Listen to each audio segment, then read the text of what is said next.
If you look at the hideous action in the stock of Nvidia today, you'd think CEO Jensen Huang offered nothing special at his CES keynote last night. Or maybe even that he canceled it. But sometimes the stock doesn't tell the whole story, particularly this stock. First of all, the whole tech sector rolled over today, even as other parts of the market like healthcare and the banks, they held up well. Second, I'd argue that tech stocks were victims of the flailing 10-year treasury, as I said at the top of the show. Finally, this stock was up huge going into Jensen's speech last night at its highs. It was shocking that Nvidia managed to open up strongly this morning, and it was sailing. It only fell from those levels because the yield on the 10-year treasury spiked. Listen, I'm a stock guy, not a tech guy, not a health guy, and not a bank guy, but I am what's called a generalist. I cover many different industries and many different companies. But some stocks I follow more closely than others, stocks like Nvidia. That means I know Nvidia's capabilities, and as someone who knows about the company, I did find last night's speech pretty darn dazzling. See, last night Jensen took a leap to go much deeper with physical AI, including making humanoid robots and taking autonomous driving to the next level. As Jensen said, quote, everything that moves from cars and trucks to factories and warehouses will be robotic and embodied by AI, end quote. To me, that sounds like the agentic economy, where we have digital agents that can do all sorts of things for us, and it's all Nvidia. The world will never be the same if this happens, and after last night, I think it's happening much sooner than expected. That was the takeaway. Jensen talked about the possibly relevant AI PC, something that's been considered a bust. He mentioned several uses for Apple's Vision Pro for healthcare and gaming, another alleged bust. Plus, there are all new clients like Toyota, that may want to build out a network using a supercomputer brain in one location and then a brain on board.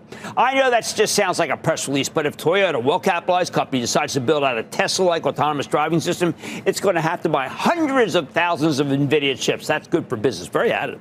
Now, there are always people, plenty of people actually, who own Nvidia for the long term, like the trust does.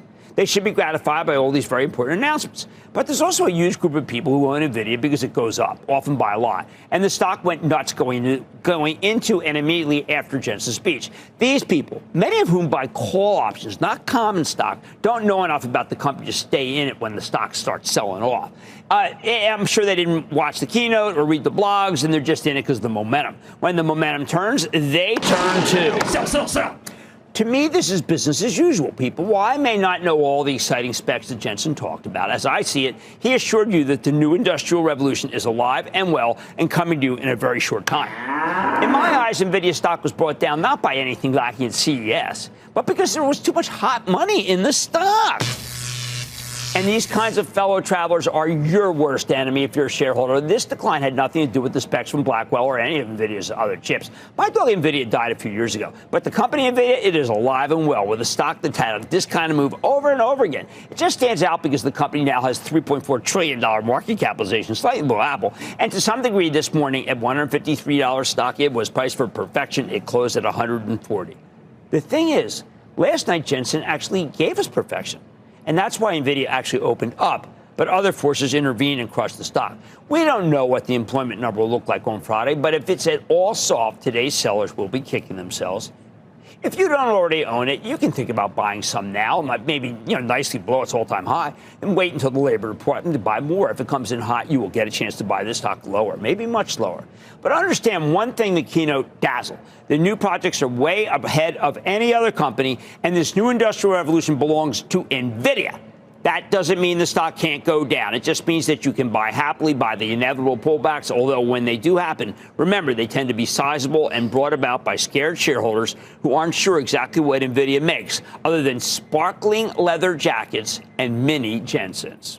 In the labyrinthine world of semiconductors, where the pulse of the stock market often finds its tempo, a seismic shift is making waves across the industry, promising disruption and exhilarating opportunities. Imagine waking up to discover that Nvidia, a powerhouse in AI innovation, is boldly staking its claim in the $35 billion client compute market. Meanwhile, industry stalwarts like Intel and AMD find themselves entangled in a race to redefine their footing. Hold on to your hats as we take a deep dive into Nvidia spreading itself onto the AI market. Welcome back, everyone, to Investocracy. All right, joining me now, Mark Newton, Global Head of Technical Strategy at Fundstrat Global Advisors. Mark, good morning. Thanks so much for joining us. Thanks, Frank. Great. All right. So we just heard Rick Reeder say the market's got some pretty good footing. He sees, more upside to come. We actually want to look at some areas of the market where there's been a little bit of pressure, and you also see some upside. Why don't we start with the S&P 500? Sounds good, Frank. Let's take a look at the S&P. Yeah. So, Mark, if you don't mind, if I start, for the last month, S&P down. We're going to go over here. A little bit of weakness, down about 3.5%. but you're saying there's an upside trend overall that you're bullish on. Yeah, I agree, Frank. When you look at the longer-term trend, despite all the damage we've seen in the market this year, starting really last December, we have not really seen sufficient evidence of the market truly breaking down. That's thanks to technology. So 5,700 is really an important spot. Any sort of weakness into CPI, that would be something investors really want to consider, that, you know, trends have not shown sufficient deterioration to turn to negative at this point. So does that signal we're going to see a bounce in the S&P 500 after CPI in your mind? Is the momentum just going to pull us that way, even if we get a hotter than expected CPI, or is it dependent on the CPI report? So, look, Reader has his fundamental thoughts. I have my technical thoughts. Both of them say that markets are near levels within 3 to 5 days where we're going to bottom out. So longer-term trends remain intact. Sentiment's gotten a little skittish.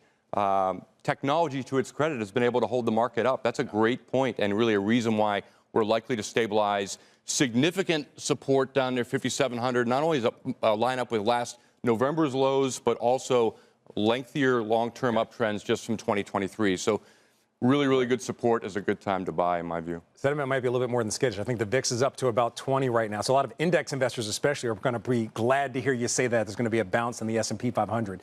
We want to move to one of the most widely held stocks in the market. That's Nvidia. So I was just looking at the charts myself. I'm not a chart master like you are, but I was looking at the charts myself. Since CES, which is a very small part of this chart, I'm looking at Nvidia, down just about 8% since there. We all thought that alligator jacket would lead to a rally. I guess it didn't. But you're saying there's a trend here that you're seeing as well that's setting up Nvidia for a potential bounce. Yeah, so despite a lot of the carnage we've seen in semis since last July, when you look at Nvidia, this continues to be a standout leader. And similar to the broader S&P, the stock has pulled back to almost exactly where it needs to think that, okay, it's a great risk-reward. Short-term weakness, but no longer-term trend damage. Investors want to be buyers into this pullback. All right, so I just want to ask you this. Nvidia is a chip stock. These are cyclical stocks. So when you look at the technicals of this stock and you see this trend, any concern that the cycle comes to an end at some point, and that's the downturn? Well, we have to let the stock tell us that. Okay. And unfortunately, we can't bet against ongoing uptrends.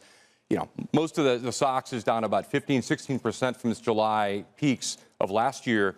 Nvidia still within striking distance of all-time highs. So, you know, it seems like a very severe short-term pullback. The key lesson for investors is always put the short-term price movement into context of what the longer-term charts are showing. And so the longer-term charts show this remains in great shape. As William Stein delves deeper into the intricacies of the semiconductor sector, it's impossible to ignore the magnetic pull of Nvidia's strategic ascent. Known for its stellar performative momentum in AI chips, Nvidia is setting a pace much like a sprinter in a marathon, pulling ahead by leveraging its culture of relentless innovation and impressive AI-driven services. While Nvidia rides the crest of innovation, Intel grapples with a pivotal identity crisis. Analysts have noted that Intel, bruised from losing its crown jewels, leadership in semiconductor manufacturing to Taiwan's semiconductor manufacturing and CPU prowess to AMD, is plotting an ambitious resurgence plan. The only question is, will this comeback be of championship glory or a lesson in humility? But before going on with the video, are you into cryptocurrency? If so, check out our second channel, Investocracy Crypto. We bring you breaking news, expert analysis, and the latest trends in the fast-moving world of digital assets. Whether you're a seasoned crypto investor or just curious about the future of finance, we've got something for you. Click the link in the description to subscribe to Investocracy Crypto now. Don't miss out and stay ahead of the game. Now, let's get back to the video. For a look at what's ahead this year, we want to welcome Gene Munster, Deepwater Asset Management Managing Partner. And Gene, let's talk this through. Okay, so up incredible amounts for this year, biggest market cap out there.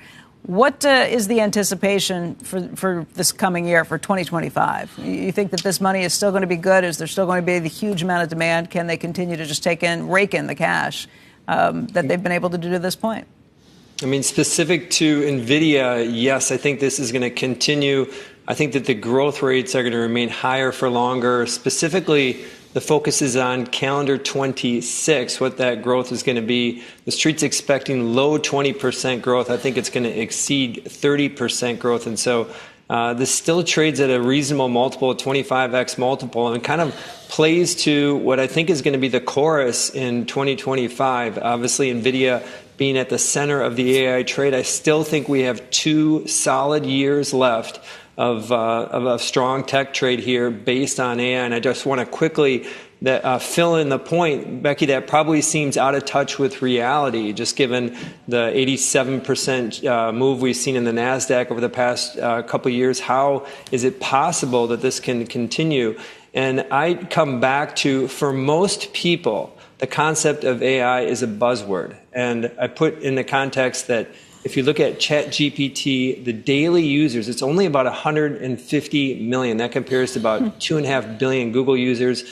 We're still early in this, and I think it's going to continue to pull the broader tech market and big tech higher in 25. And let's not forget the strategic foresight of Analog Devices, which seems to be doing a waltz between organic investments and tactical M&A endeavors. Their dance hints at an accelerating growth trajectory and refined cost management prowess, a symphony of elements harmonizing towards a better competitive edge. Does that intrigue the investor in you? But before going any further, if you made it this far into the video, thank you. These videos take a lot of effort and time to make, so if you enjoyed them, please hit the like button and subscribe to the channel. This goes a long way in helping us grow. That said, back to the video. It does raise questions about what NVIDIA is going to do with all that cash that it's bringing in. What do you think the best answer would be? I think probably return it to shareholders, share buybacks. I mentioned Or that valuation at dividend. 25x. I think it's quite compelling. And so I think that that's probably the easiest way. They don't need to make any acquisitions at this point. So I think it's probably on the typical well-traveled path of share buybacks, dividends. We probably will see something along those lines we almost have to in calendar 25 for NVIDIA specifically. Gene, I'm just looking through your disclosures. You don't own NVIDIA. Why not? Personally, I don't own NVIDIA. Our firm does. Deepwater does own NVIDIA. And the reason why we own it is at the end of the day, I think that the obvious trade is still in play here. I think there's a lot of anticipation that this company's growth is going to slow dramatically. But some people even think it may even decline in calendar 26. But as I mentioned, I think that we're still early in the AI build-out phase. So that's why Deepwater owns it. But you do personally own Apple and Tesla. Why not NVIDIA if you are if you have such conviction on it?